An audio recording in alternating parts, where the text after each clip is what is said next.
Et si une simple photographie ancienne pouvait bouleverser toute une vie? En 1932, dans une propriété de la vallée de la Loire, une jeune domestique de 19 ans a posé pour ce qui semblait être une photo de famille ordinaire. Mais derrière ce cliché se cachait une vérité que personne n'osait nommer. Un secret si lourd qu'il a traversé 3 décennies de silence. Et le jour où la fille de cette servante est entrée, sans le savoir, dans la maison où tout avait commencé, le passé s'est enfin vengé. Restez avec moi. Je vais vous raconter cette histoire dramatisée, inspirée de faits et de émotions bien réelles. Avant de commencer, abonnez-vous à la chaîne, laissez un j'aime et dites-moi de quelle ville vous nous regardez. Ici, chaque histoire dramatisée rappelle que derrière les vieilles photos, il y a des vérités humaines, des douleurs silencieuses et des leçons de vie qu'on ne devrait jamais oublier. Cette photographie en noir et blanc montre une jeune femme de 19 ans, les mains posées sur son ventre légèrement arrondi, le menton levé, les yeux durs. Elle ne sait pas encore que dans quelques heures, elle sera chassée de cette propriété. Elle ne sait pas que l'homme au centre de l'image, celui qui se tient si droit dans son costume impeccable, va la rejeter avec une phrase aussi froide qu'un hiver de la Touraine.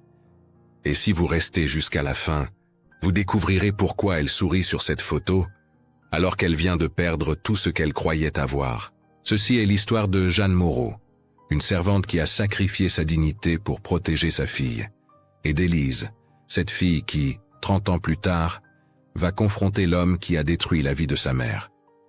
La photographie a été découverte dans les archives de la famille Delorme en 1970, juste avant d'être donnée aux archives municipales de Tours. Mais regardez attentivement ce détail troublant. Bien que Jeanne soit alignée avec les autres domestiques sur la droite, Charles Delorme, le patron au centre, est légèrement tourné vers elle, comme si son corps la trahissait avant que l'histoire ne soit révélée. Personne n'a remarqué ce détail pendant près de 40 ans. Personne sauf Élise, le jour où elle est entrée dans cette propriété pour la première fois. Mais pour comprendre ce moment, il faut revenir en arrière. À 1927, quand Jeanne n'était qu'une enfant de 14 ans, fille de paysans pauvres d'un village près de Tours. Sa mère Lucienne travaillait comme blanchisseuse, les mains rougies par l'eau froide et la lessive, gagnant à peine de quoi nourrir ses 3 enfants. Quand M. Delorme a proposé d'engager Jeanne comme servante interne, Lucienne a pleuré de soulagement. Une bouche de moins à nourrir. Un avenir pour sa fille aînée. Peut-être même une dot si elle se montrait diligente. Les registres du recensement de 1927 confirment l'arrivée de Jeanne Moreau à la propriété Delorme, listée comme domestique interne, 14 ans, sachant à peine lire. Jeanne a appris rapidement. Marcher sans bruit dans les couloirs, servir sans être vue, baisser les yeux devant les maîtres. Elle dormait dans une chambre sous les combles, partagée avec 2 autres servantes. Le travail commençait avant l'aube et se terminait bien après le coucher du soleil. Mais Jeanne était observatrice, intelligente, et cela Charles Delorme l'a remarqué, ce qui allait devenir sa malédiction. Car Charles n'était pas n'importe quel patron. Industriel respecté à Tours, veuf depuis 5 ans, catholique pratiquant en apparence, défenseur de la morale publique.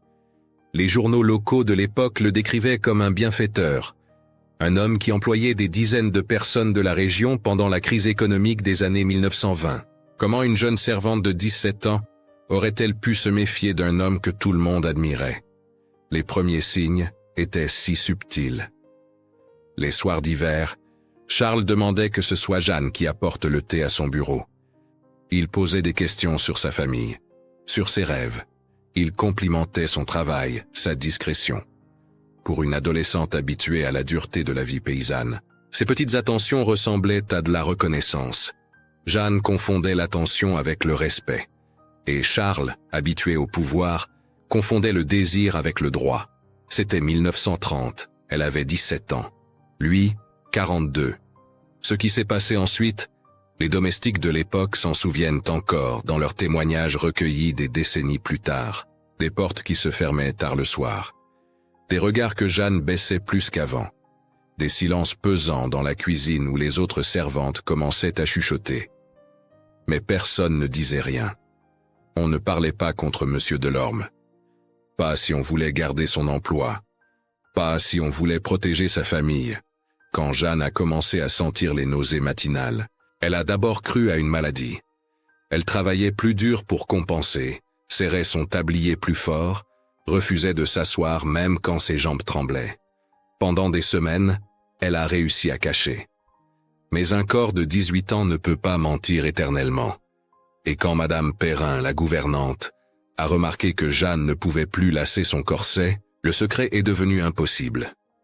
La lettre de référence que Madame Perrin a écrite plus tard, conservée dans les archives familiales, est d'une froideur glaçante. Dispensée pour motif personnel. Conduite inappropriée. Aucune mention du père. Comme si un enfant pouvait naître de la faute d'une seule personne. Madame Perrin a amené le cas à Charles, s'attendant à de l'indignation contre quelques garçons du village. Mais la réaction de Charles était trop froide, trop calculée. Il a convoqué Jeanne dans son bureau. Le même bureau où il lui avait offert du thé, où il lui avait souri. Cette fois, il n'y avait pas de sourire. Juste une phrase sèche qui allait briser la vie d'une jeune femme. « Vous avez été imprudente. Il n'y a plus de place pour vous ici. » Jeanne a essayé. Dans un mélange de peur et de dignité, elle a tenté de suggérer qu'il savait la vérité. Le regard qu'il lui a lancé était un avertissement glacial. Si elle insistait, elle serait humiliée, discréditée, peut-être jetée à la rue avec une réputation de menteuse. Dans la France rigide de 1932, une servante accusant son patron n'était pas une dénonciation. C'était une blague cruelle. Mais il y avait eu cette photographie. Le lendemain matin, avant que Jeanne ne parte, le photographe local était venu immortaliser la propriété et ses habitants. Une tradition annuelle. Charles voulait maintenir les apparences jusqu'au bout. Alors Jeanne s'est tenue là, dans la rangée des domestiques, les mains posées sur son ventre qui commençait à montrer, sachant que c'était la dernière fois qu'elle poserait les pieds dans cette maison. Et dans un geste de dignité ou de désespoir silencieux, elle a levé le menton. Elle a regardé l'objectif avec des yeux durs. Parce que même si Charles lui enlevait tout, il ne pouvait pas lui enlever ça. Ce que personne ne savait, c'est que cette photographie allait devenir la clé d'une vérité qui mettrait 30 ans à éclater, et que la petite fille que Jeanne portait ce jour-là finirait par se tenir dans le même salon où l'image était accrochée, face à l'homme qui avait rejeté sa mère.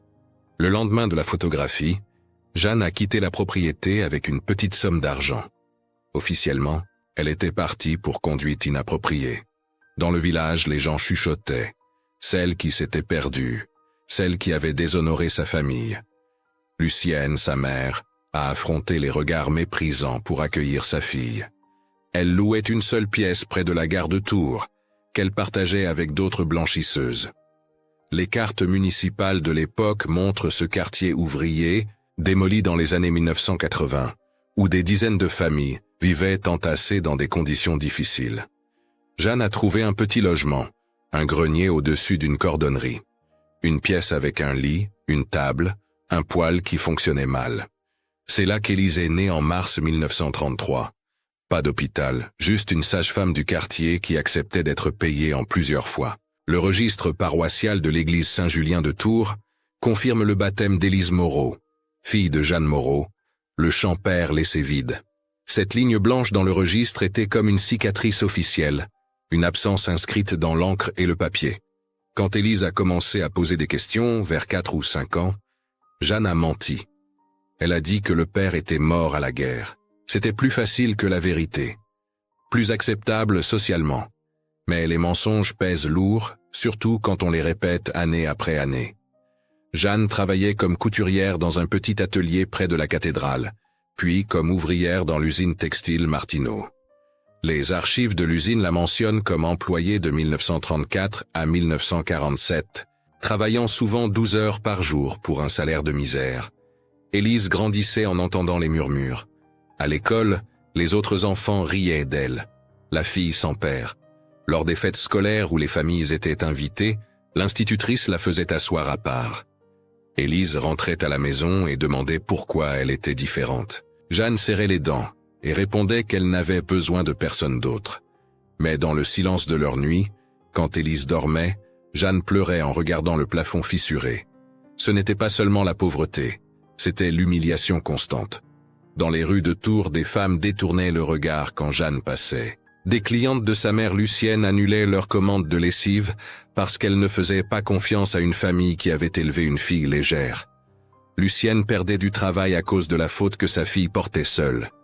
La culpabilité rongeait Jeanne plus que la faim. Pendant ce temps, sur la propriété de l'Orme dans la vallée de la Loire, la vie continuait comme si rien ne s'était passé. Charles avait perfectionné son histoire. Une domestique qui avait eu une liaison avec un inconnu et qui était partie. Personne ne posait de questions. Personne n'osait suggérer autre chose. Les journaux locaux continuaient à publier des articles élogieux sur Monsieur Delorme, le bienfaiteur de la région, l'homme qui maintenait l'économie locale en vie pendant les années difficiles. Mais la vérité avait une façon de survivre dans les mémoires. Les anciennes domestiques qui avaient travaillé avec Jeanne gardaient leurs souvenirs. Elles se mariaient, quittaient la propriété, avaient des enfants, vieillissaient, mais elles n'oubliaient pas. Des décennies plus tard, elles raconteraient ce qu'elles avaient vu. Les portes fermées, les regards de Charles, le silence imposé. Ces témoignages, recueillis dans les années 1960 par des associations d'entraide, confirment que l'histoire de Jeanne n'était pas unique. C'était un schéma répété, une violence silencieuse que la société acceptait tant qu'on n'en parlait pas. Puis la guerre est arrivée en 1939. Élise avait 6 ans.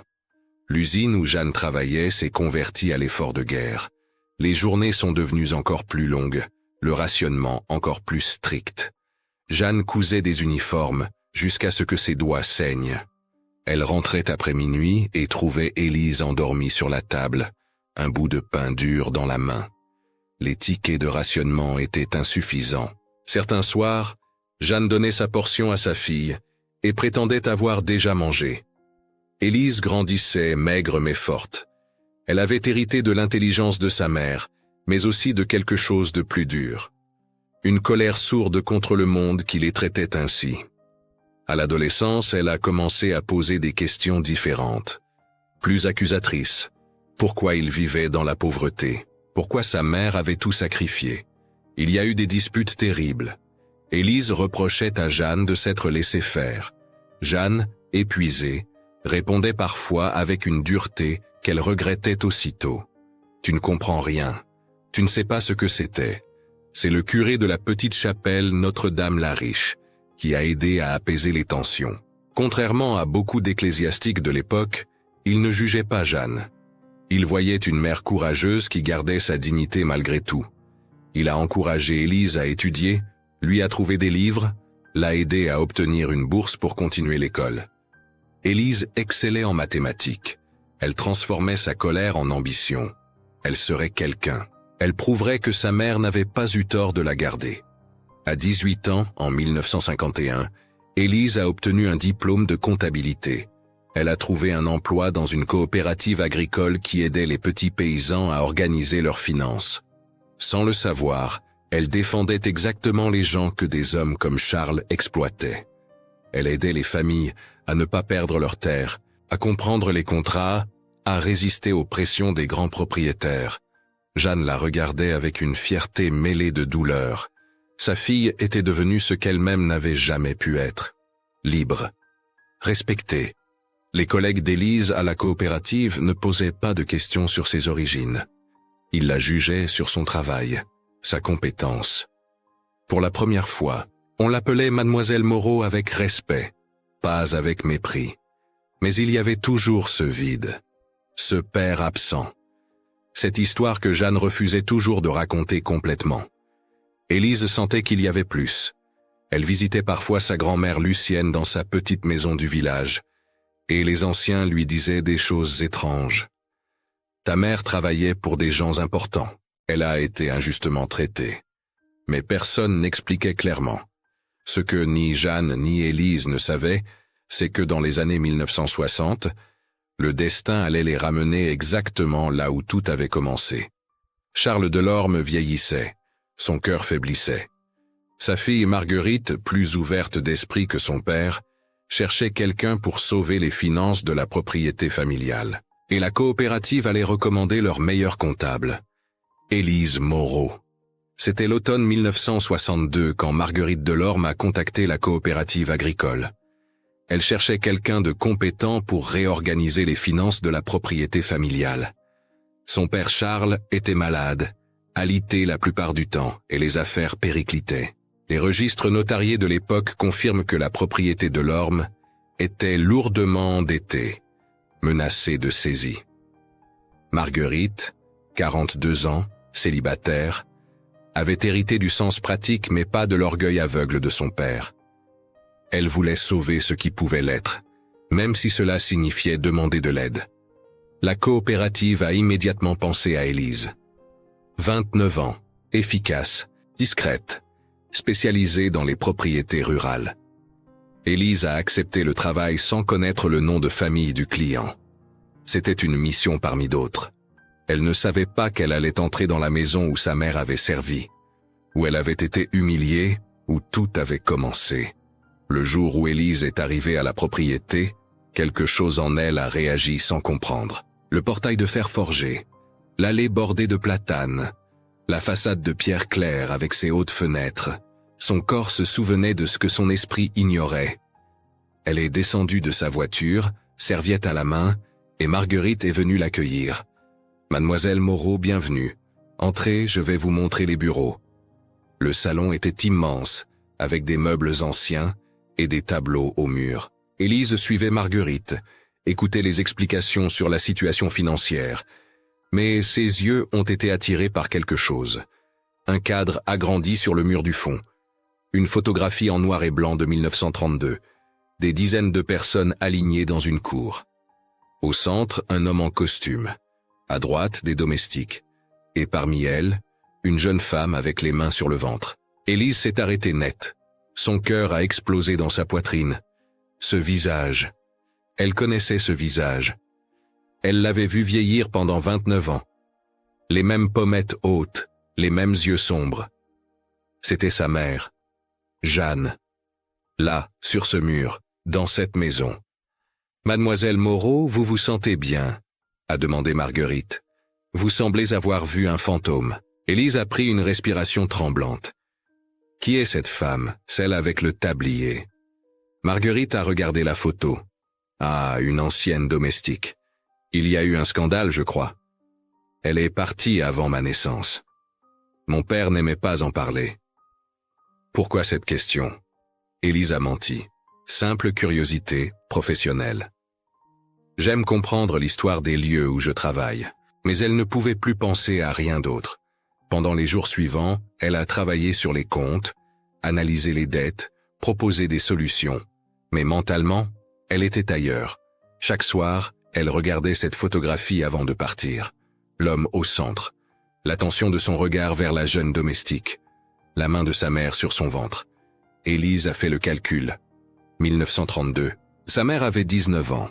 Elle-même était née en 1933. L'homme dans la photo était assez âgé pour être son grand-père. Ou son père. Elle a commencé à poser des questions. Discrètement. Au jardinier qui travaillait là depuis 40 ans. Aux voisins du village.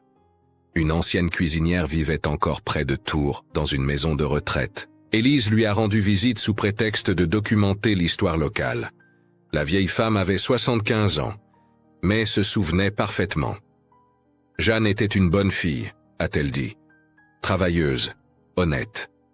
Monsieur Charles l'a remarqué quand elle avait 17 ans.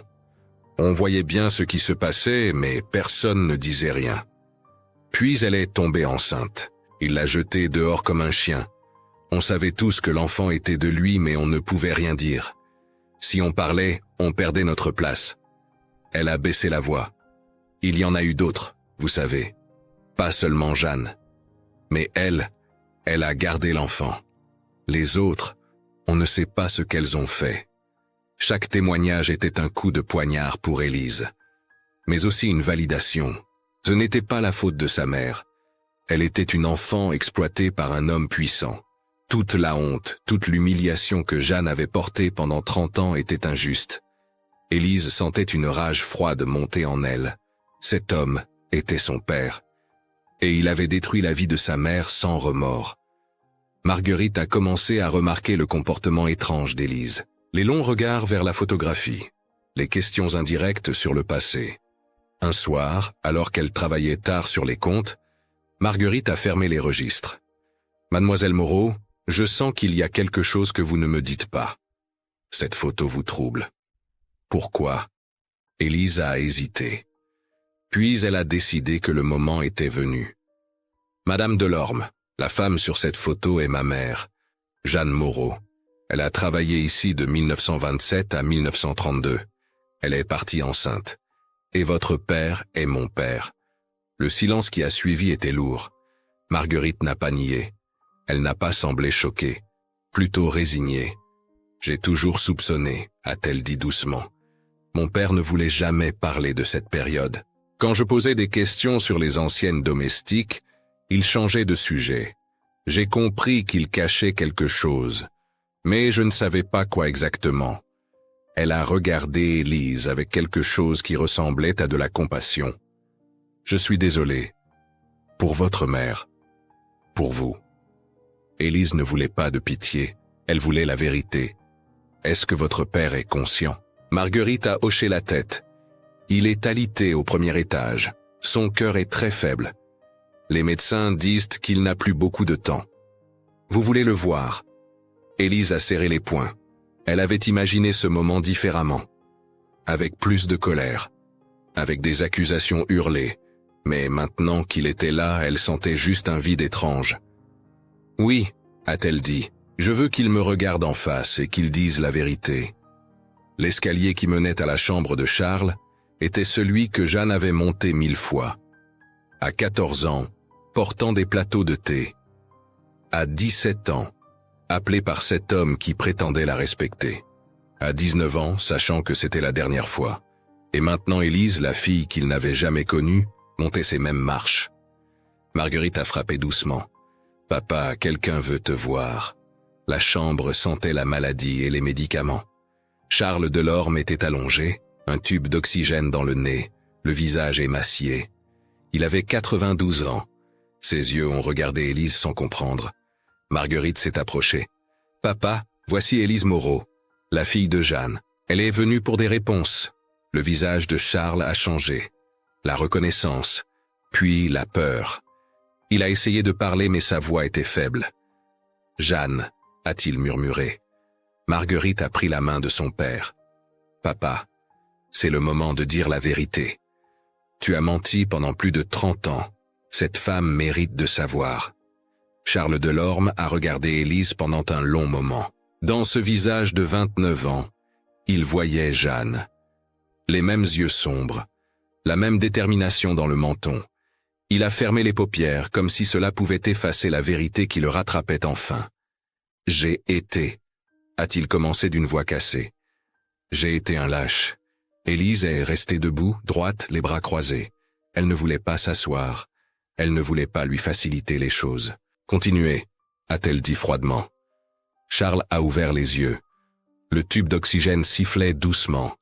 Jeanne était si jeune, 14 ans quand elle est arrivée. Je me suis dit que je la protégeais, que je lui apprenais le monde. Mais je mentais. À elle, à moi-même. Il s'est interrompu, cherchant son souffle. Quand elle est tombée enceinte, j'ai eu peur. Peur que ma réputation soit détruite. Peur de perdre mon statut. Alors je l'ai rejetée. Les mots sortaient maintenant, comme s'ils avaient été retenus trop longtemps. J'ai dit à tout le monde que c'était sa faute, que c'était un garçon du village. Je me suis convaincu que c'était vrai, que si je n'en parlais pas, cela n'avait jamais existé.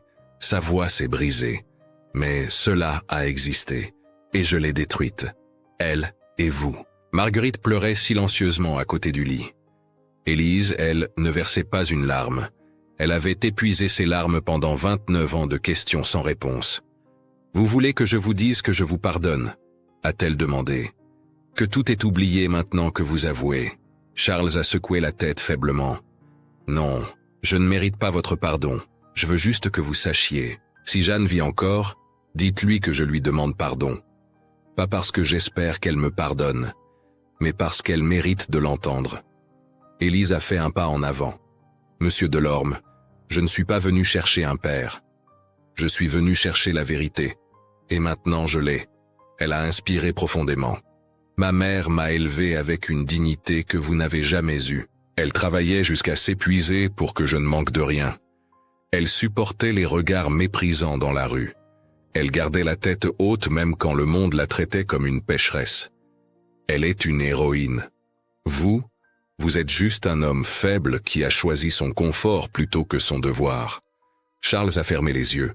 Des larmes coulaient sur ses joues ridées. Vous avez raison, a-t-il murmuré. Élise a continué. Je ne vous pardonne pas en son nom.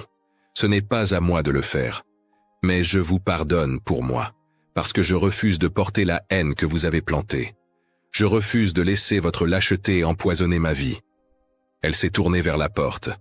Quand vous mourrez, et je sais que ce sera bientôt, je veux que vous sachiez une chose. Jeanne Moreau a gagné. Elle a survécu. Elle m'a donné la vie et les valeurs que vous n'avez jamais eues. Et moi aussi j'ai gagné. Elle a commencé à sortir, mais Marguerite l'a rattrapée dans le couloir. Attendez, s'il vous plaît. Élise s'est retournée. Marguerite avait les yeux rouges mais la voix ferme. Je ne peux pas défaire le passé. Je ne peux pas réparer ce que mon père a fait. Mais je peux faire les choses différemment maintenant. Elle a pris les mains d'Élise. Je veux que vous sachiez que vous êtes ma sœur. Pas devant la loi peut-être, pas dans les papiers, mais dans la vérité. Élise ne savait pas quoi répondre. Une partie d'elle voulait rejeter cette main tendue. Mais une autre partie, celle qui avait grandi en entendant sa mère parler de dignité et de pardon, comprenait que Marguerite n'était pas responsable des péchés de son père. « Votre père m'a pris mon enfance », a dit Élise doucement. « Il a volé à ma mère ses meilleures années, mais il ne peut plus rien nous prendre. » Marguerite a hoché la tête. « Alors laissez-moi faire quelque chose. Pas de l'argent, je sais que vous ne voulez pas d'argent, mais un symbole, une reconnaissance. » Dans les semaines qui ont suivi, Élise a continué à travailler sur les finances de la propriété. Charles est mort 2 mois plus tard, en janvier 1963. Son certificat de décès indique insuffisance cardiaque. Il n'y a pas eu de grandes funérailles. Marguerite a insisté pour quelque chose de simple. Dans son testament, déposé chez le notaire de Tours, il y avait une clause étrange, une somme mise de côté pour réparation à créanciers moraux, une façon détournée de reconnaître les torts, sans les nommer explicitement. Mais ce n'était pas cela qui importait. Ce qui importait, c'est que Marguerite a proposé quelque chose d'autre. Elle voulait transformer une partie de la propriété en centre de formation pour jeunes femmes des milieux modestes. Un lieu où elles pourraient apprendre la comptabilité, la gestion, des métiers qui leur donneraient leur indépendance. Et elle voulait l'appeler le Centre Jeanne Moreau. Élise a d'abord refusé. C'était trop. C'était étrange. Mais Marguerite a insisté. Ce n'est pas de la charité, c'est de la justice. Votre mère a été détruite par le pouvoir qu'un homme avait sur elle. Ce centre empêchera que d'autres femmes vivent la même chose. Élise a finalement accepté. Pas pour l'argent, pas pour la reconnaissance, mais parce que c'était juste. Le jour où Élise est retournée voir sa mère, elle a préparé les mots dans sa tête pendant tout le trajet. Jeanne vivait toujours dans le même petit appartement près de la gare de Tours. 69 ans maintenant, les mains déformées par des décennies de travail manuel, mais les yeux toujours vifs. Quand Élise est entrée, Jeanne a souri. « Ma chérie, quelle surprise. Tu as l'air troublée. » Élise s'est assise à côté de sa mère. « Maman, j'ai quelque chose à te dire. J'ai trouvé ton patron. Charles Delorme. Je sais tout maintenant. » Le visage de Jeanne s'est fermé. « Comment ?» Élise a raconté. La propriété, la photo, les témoignages, le confrontation. Jeanne écoutait sans interrompre. Quand Élise a terminé, il y a eu un long silence. « Tu n'aurais pas dû », a finalement dit Jeanne. « Maman, tu as porté cette honte pendant 30 ans. Il méritait de dire la vérité. » Jeanne a secoué la tête. Il ne méritait rien, surtout pas de te connaître. Élise a pris la main de sa mère. « C'est vrai. Mais moi, je méritais de connaître la vérité. Et maintenant je sais. Tu n'as rien fait de mal, c'était lui. Tout était lui. Jeanne a regardé sa fille. Dans ses yeux, elle voyait la force qu'elle avait essayé de transmettre malgré tout. « Il t'a demandé pardon ?» a demandé Jeanne. « Oui. Et qu'as-tu répondu ?» Élise a souri tristement. « Je lui ai dit que tu avais gagné, que tu m'avais donné tout ce qu'il n'a jamais pu donner. La dignité, le courage, l'amour. » Jeanne a inspiré profondément. C'était comme si un poids qu'elle portait depuis 1932 se levait enfin. Elle n'a pas pleuré. Elle a juste respiré. Comme quelqu'un qui peut enfin clore un chapitre interminable.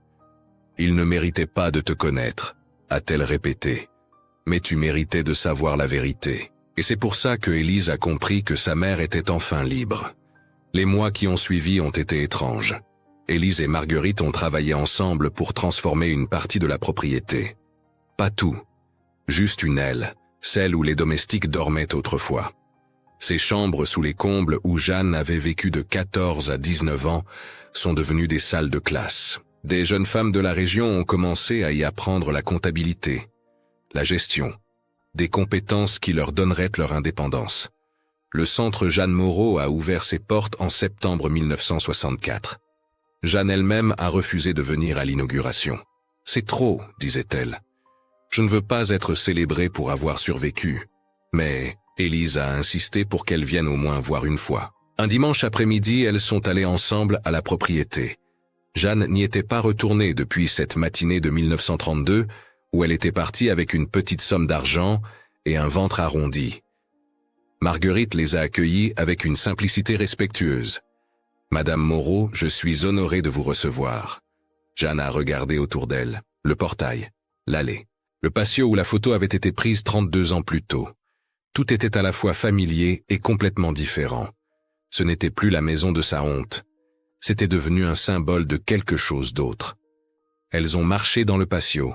Marguerite a montré une petite plaque qu'elle avait fait installer. Sur cette propriété, des femmes ont été injustement traitées. Aujourd'hui, cet espace honore leur dignité et aide les générations futures à vivre librement. En mémoire de Jeanne Moreau et de toutes celles dont les histoires n'ont jamais été racontées. Jeanne a lu l'inscription. Ses lèvres tremblaient, mais elle n'a pas pleuré. Elle a simplement hoché la tête. À l'intérieur, les anciennes chambres de domestiques avaient été transformées. Des tableaux noirs, des bureaux, des étagères de livres. Une dizaine de jeunes femmes y étudiaient. Certaines venaient de familles pauvres, comme Jeanne autrefois. Mais elles ne venaient pas ici pour servir. Elles venaient pour apprendre, pour grandir, pour devenir indépendantes. Marguerite a présenté Jeanne simplement. Voici la femme qui a inspiré ce lieu. Sans elle, rien de cela n'existerait. Les jeunes filles ont applaudi. Jeanne ne savait pas quoi dire. Élise a vu sa mère hésiter puis finalement parler. Quand j'avais votre âge, je pensais que le monde était divisé entre ceux qui commandent et ceux qui obéissent. J'ai appris que c'était faux. Le monde est ce qu'on en fait. Vous avez une chance que je n'ai pas eue. Utilisez-la, pas juste pour vous. Pour toutes celles qui viendront après. Quand elles sont reparties ce jour-là, Jeanne a demandé à Élise de l'emmener au cimetière où Charles était enterré. Élise était surprise. Pourquoi? Jeanne a souri légèrement. Pour fermer vraiment la porte. Devant la tombe simple, sans grande pierre, Jeanne est restée silencieuse. Puis elle a dit quelque chose que Élise n'a jamais oublié. Tu pensais que tu m'avais détruite, mais tu m'as juste montré de quoi j'étais capable. Et maintenant, même mort, tu continues à servir quelque chose de bon malgré toi. Elle s'est tournée vers Élise. Rentrons à la maison. Les années ont passé. Le centre Jeanne Moreau est devenu une référence dans la région. Les archives locales de Tours conservent des témoignages de dizaines de femmes qui y ont été formées dans les années 1960 et 1970. Certaines sont devenues comptables, d'autres ont monté leurs propres entreprises. D'autres encore ont simplement acquis la confiance nécessaire pour ne plus accepter d'être traitées injustement. Élise a continué à travailler avec Marguerite.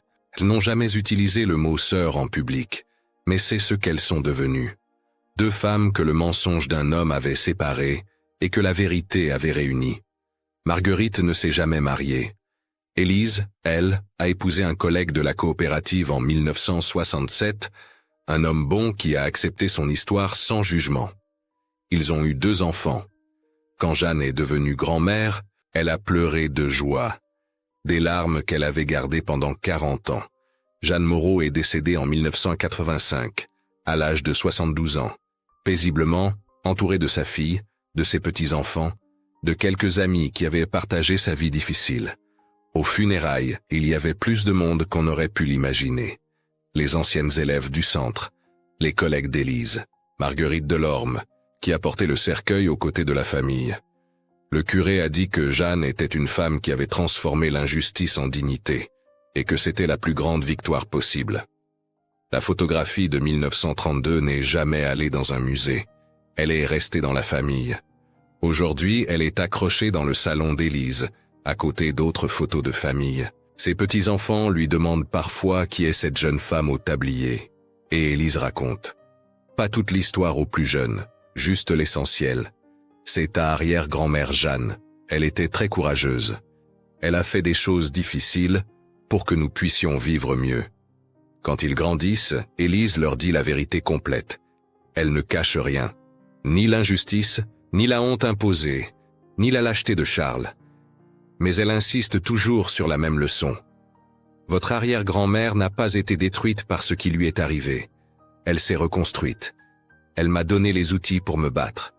Et c'est ça, son véritable héritage. Le centre Jeanne Moreau a fonctionné jusqu'en 1995, quand les réformes éducatives en France ont changé la structure de la formation professionnelle. Mais son impact a survécu. Des centaines de femmes formées là-bas ont continué à transmettre ce qu'elles avaient appris, l'idée qu'elles méritaient mieux, que leur origine ne définissait pas leur destin, que la dignité n'était pas un privilège de classe mais un droit humain. Marguerite Delorme est décédée en 2003. Dans son testament, elle a légué sa part de la propriété à une fondation qui continue à aider les femmes en difficulté. Elle a demandé qu'une copie de la photo de 1932 soit conservée dans les archives de la fondation, avec une explication complète de son histoire. Pas pour glorifier son père, mais pour rappeler que le silence protège toujours les coupables et jamais les victimes. Élise a aujourd'hui plus de 90 ans. Elle vit toujours à Tours, dans un petit appartement avec vue sur la Loire. Elle reçoit parfois des lettres de femmes qui ont étudié au centre, ou de leurs filles, ou même de leurs petites filles.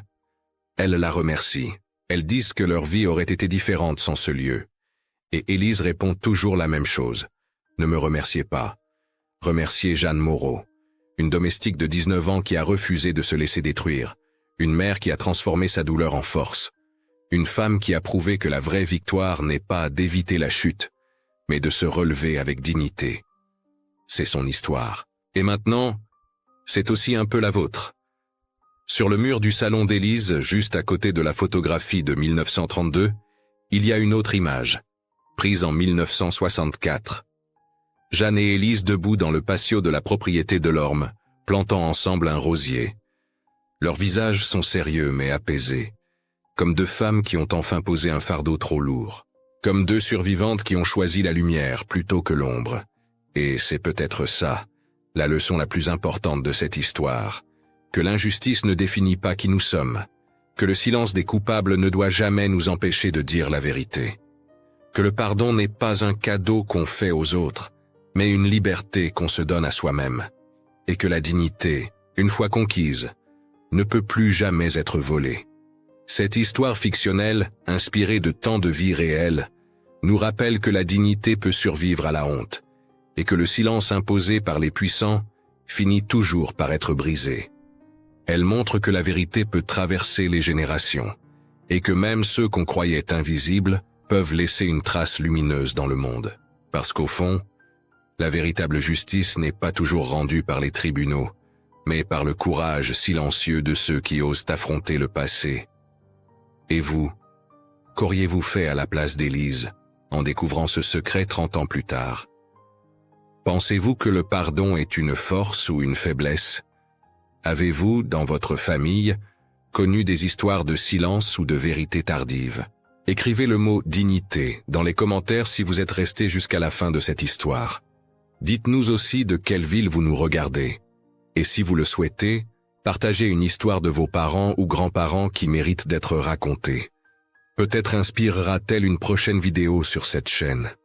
Abonnez-vous pour découvrir d'autres récits comme celui-ci. Aimez la vidéo, activez la cloche et partagez cette histoire autour de vous. Chaque commentaire, chaque mot, chaque souvenir aide à faire vivre la mémoire et à rappeler que même dans la douleur, il y a toujours une lumière.